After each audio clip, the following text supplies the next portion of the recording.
Dans cette capsule, nous allons étudier les ondes mécaniques progressives périodiques que l'on appellera plus simplement ondes périodiques. Commençons par voir quelques exemples. Cela peut être des gouttes d'eau qui tombent de façon régulière à la surface de l'eau, le son émis par un diapason ou encore les battements d'un cœur parfaitement sain. Une onde est dite périodique si le déplacement d'une perturbation se répète identique à elle-même dans le temps. Elle possède deux caractéristiques. Tout d'abord, sa périodicité temporelle, que l'on appelle période, que l'on note grand T, qui s'exprime en secondes. Donc pour la déterminer, nous aurons besoin d'un chronomètre. Et la période, il s'agit de la plus petite durée, au bout de laquelle la perturbation se répète identique à elle-même, le tout en un point du milieu matériel. La seconde caractéristique, il s'agit de la périodicité spatiale, que l'on appelle longueur d'onde, que l'on note lambda, et qui s'exprime en mètres. Donc pour la déterminer, nous aurons besoin d'une règle, et la longueur d'onde correspond à la plus petite distance qui sépare deux points du milieu matériel dans le même état vibratoire à un instant donné. On va maintenant s'intéresser à des ondes périodiques un peu particulières, ce sont les ondes sinusoïdales.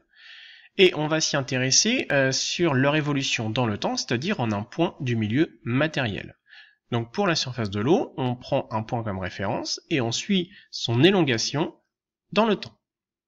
On obtient un graphique comme ceci, donc Y en fonction du temps, et on retrouve la période sur ce graphique. Si on fait la même chose pour le diapason et que l'on mesure la pression en fonction du temps, en un point du milieu matériel, eh bien nous obtiendrons ce graphique-là. Eh bien ces deux graphiques peuvent être modélisés par la fonction mathématique suivante. Alors S en fonction du temps, qu'on écrit S entre parenthèses T, S pour signal, eh bien c'est égal à l'amplitude, c'est-à-dire la valeur maximale, multipliée par la fonction sinus en radian, donc sinus de 2pi sur la période, multiplié par le temps, plus phi, phi étant le déphasage, on verra ça plus en détail en classe.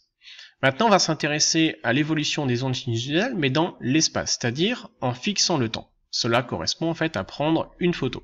Donc là, sur la surface de l'eau, on voit très clairement apparaître la longueur d'onde. Si on le fait sur une plus grande distance, eh bien on obtient le graphique suivant. De la même manière, pour le diapason, eh bien si l'on suit la pression dans l'espace, nous obtiendrons un graphique similaire. Et là, on a l'élongation en fonction de la distance. Et là, les deux courbes peuvent être modélisées par la fonction suivante, donc S de x est égal à A fois sinus de 2pi sur lambda fois x, plus phi.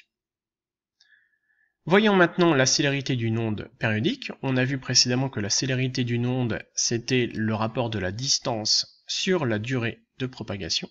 Et bien dans le cas d'une onde périodique, cela correspond en fait au rapport de la longueur d'onde lambda sur sa période grand T, avec évidemment toujours les unités du système international. Si on s'intéresse à la propagation d'une onde périodique dans le temps, avec l'exemple d'une corde qui est à t égale 0 au repos, et bien à des dates bien précises, nous retrouvons ces éléments-là et on voit que lorsque on laisse s'écouler donc l'équivalent d'une période, et bien l'onde s'est propagée d'une distance correspondant à sa longueur d'onde. Donc en résumé, vous devez connaître la relation entre période et longueur d'onde et savoir exploiter cette relation, distinguer périodicité spatiale et temporelle, déterminer les caractéristiques d'une onde périodique à partir des représentations donc spatiales et temporelles, et enfin utiliser les représentations graphiques des fonctions sinus et cosinus. Voilà, j'espère que vous avez tout compris dans cette capsule. Je vous dis à bientôt.